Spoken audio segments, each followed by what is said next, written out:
ಹರೇ ಕೃಷ್ಣ. ಚೈತನ್ಯ ಮಹಾಪ್ರಭುಗಳು ಪ್ರಕಾಶಾನಂದ ಸರಸ್ವತಿಯವರ ಜೊತೆ ಮಾತನಾಡುತ್ತಿದ್ದಾಗ ಪ್ರಕಾಶಾನಂದ ಸರಸ್ವತಿಯವರು ತುಂಬ ದೊಡ್ಡ ವಿದ್ವಾಂಸರಾಗಿದ್ದರು. ಚೈತನ್ಯ ಮಹಾಪ್ರಭುಗಳು ಕೂಡ ಅತ್ಯಂತ ಶ್ರೇಷ್ಠ ವಿದ್ವಾಂಸರು ಎಂಬುದು ಅವರಿಗೆ ತಿಳಿದಿತ್ತು.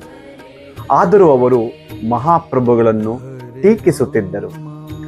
ಬಂಗಾಳದಿಂದ ಬನಾರಸ್ಗೆ ಬಂದಿರುವ ಈ ಸನ್ಯಾಸಿ ಕೇವಲ ಹರೇ ಕೃಷ್ಣ ಜಪ ಮಾಡುತ್ತಾ ನೃತ್ಯ ಮಾಡುತ್ತಾ ಕಾಲ ಕಳೆಯುತ್ತಿದ್ದಾನೆ, ವೇದಾಂತವನ್ನು ಓದುವ ಕಡೆ ಗಮನ ಕೊಡುತ್ತಿಲ್ಲ, ಇವನು ಅಧಿಕೃತ ಸನ್ಯಾಸಿ ಅಲ್ಲ, ಕೇವಲ ಬಾಹುಕ ಸೆಂಟಿಮೆಂಟಲ್ ಸನ್ಯಾಸಿ ಎಂದು ಭಾವಿಸಿದರು.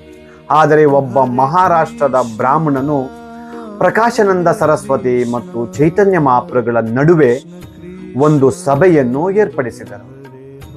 ಅಲ್ಲಿ ಅವರಿಬ್ಬರ ನಡುವೆ ಚರ್ಚೆ ನಡೆಯಿತು. ಆಗ ಪ್ರಕಾಶಾನಂದ ಸರಸ್ವತಿಯವರು ಮಹಾಪ್ರಭುಗಳನ್ನು ಪ್ರಶ್ನಿಸಿದರು. ನೀವು ಒಬ್ಬ ಸನ್ಯಾಸಿಯಾಗಿದ್ದೀರಿ, ವೇದಾಂತ ಸೂತ್ರ ಮತ್ತು ಸಾಂಖ್ಯ ತತ್ವಜ್ಞಾನವನ್ನು ಓದುವುದರ ಕಡೆ ಗಮನ ಕೊಡುವುದನ್ನು ಬಿಟ್ಟು ಇದೇನು ಹೀಗೆ ಕೇವಲ ಜಪ ಮಾಡುತ್ತಾ ನೃತ್ಯ ಮಾಡುತ್ತಿದ್ದೀರಲ್ಲ? ಅದಕ್ಕೆ ಚೈತನ್ಯ ಮಹಾಪ್ರಭುಗಳು ಹೀಗೆ ಉತ್ತರಿಸಿದರು. ನನ್ನ ಗುರುಗಳು ನನ್ನನ್ನು ಪರೀಕ್ಷಿಸಿ ನಾನು ನಂಬರ್ 1 ಮೂರ್ಖ ಎಂದು ಕಂಡುಕೊಂಡರು. ಗುರು ಮೋರೆ ಮೂರ್ಖ ದೇಖಿ, ನನ್ನ ಗುರುಗಳು ನನ್ನನ್ನು ಮೂರ್ಖನೆಂದು ನೋಡಿದರು. ನಾನು ಅಷ್ಟೊಂದು ದೊಡ್ಡ ವಿದ್ವಾಂಸನಲ್ಲ. ಮಹಾಪ್ರಭುಗಳು ಮುಂದುವರಿಸಿ ಹೇಳಿದರು, ನನ್ನ ಗುರುಗಳು ನನಗೆ ಹೇಳಿದರು, ನಿನಗೆ ವೇದಾಂತ ಸೂತ್ರವನ್ನು ಓದಲು ಸಾಧ್ಯವಿಲ್ಲ.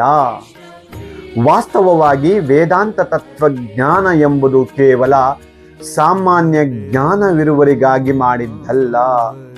ಅದನ್ನು ಅರ್ಥ ಮಾಡಿಕೊಳ್ಳಲು ಸಂಸ್ಕೃತ ಭಾಷೆ ಮತ್ತು ತತ್ವಶಾಸ್ತ್ರದಲ್ಲಿ ಅಗಾಧವಾದ ಪಾಂಡಿತ್ಯದ ಅಗತ್ಯವಿರುತ್ತದೆ. ಚೈತನ್ಯ ಮಹಾಪ್ರಭುಗಳು ಇಂದಿನ ಕಾಲದ ಸಾಮಾನ್ಯ ಜನರ ಪರವಾಗಿ ನಿಂತು ಈ ಮಾತನ್ನು ಆಡಿದರು. ಸಾಮಾನ್ಯವಾಗಿ ಜನರು ವೇದಾಂತ ಸೂತ್ರವನ್ನು ಅರ್ಥ ಮಾಡಿಕೊಳ್ಳುವಷ್ಟು ವಿದ್ವಾಂಸರಾಗಿಲ್ಲ. ಆದ್ದರಿಂದ ಚೈತನ್ಯ ಮಹಾಪ್ರಭುಗಳು ಇಂದಿನ ಅನಕ್ಷರಸ್ಥ ಹಾಗೂ ಅಜ್ಞಾನಿ ಸಮಾಜದ ಪರವಾಗಿ ನಿಂತು ನನಗೆ ವೇದಾಂತ ಸೂತ್ರವನ್ನು ಓದಲು ಸಾಧ್ಯವಿಲ್ಲ, ಅದು ಅಸಾಧ್ಯವಾದ ಮಾತು. ಅದಕ್ಕಾಗಿ ನನ್ನ ಗುರುಗಳು ನನಗೆ ಹರೇ ಕೃಷ್ಣ ಮಹಾಮಂತ್ರವನ್ನು ಜಪಿಸಲು ಆಜ್ಞಾಪಿಸಿದರು. ನಾನು ಅದನ್ನೇ ಮಾಡುತ್ತಿದ್ದೇನೆ ಮತ್ತು ಅದರ ಫಲಿತಾಂಶವನ್ನು ಪಡೆಯುತ್ತಿದ್ದೇನೆ ಎಂದರು. ಇಂದಿನ ಪ್ರಸ್ತುತ ಕಾಲದಲ್ಲಿ, ವಿಶೇಷವಾಗಿ ಕಲಿಯುಗದಲ್ಲಿ, ಜನರು ಆಧ್ಯಾತ್ಮಿಕವಾಗಿ ಅಷ್ಟೊಂದು ಶಿಕ್ಷಿತರಾಗಿಲ್ಲ. ಮಂದಹ ಸುಮಂದ ಮತಯೋ ಮಂದಭಾಗ್ಯ ಉಪದ್ರುತಃ. ಜನರು ಕೇವಲ ಹಣ ಸಂಪಾದಿಸುವುದು ಹೇಗೆ ಮತ್ತು ತಮ್ಮ ಹೊರೆಯನ್ನು ಜೀವನವನ್ನು ಹೇಗೆ ಸಾಗಿಸಬೇಕು ಎಂಬುದರಲ್ಲಿ ಬ್ಯುಸಿಯಾಗಿದ್ದಾರೆ.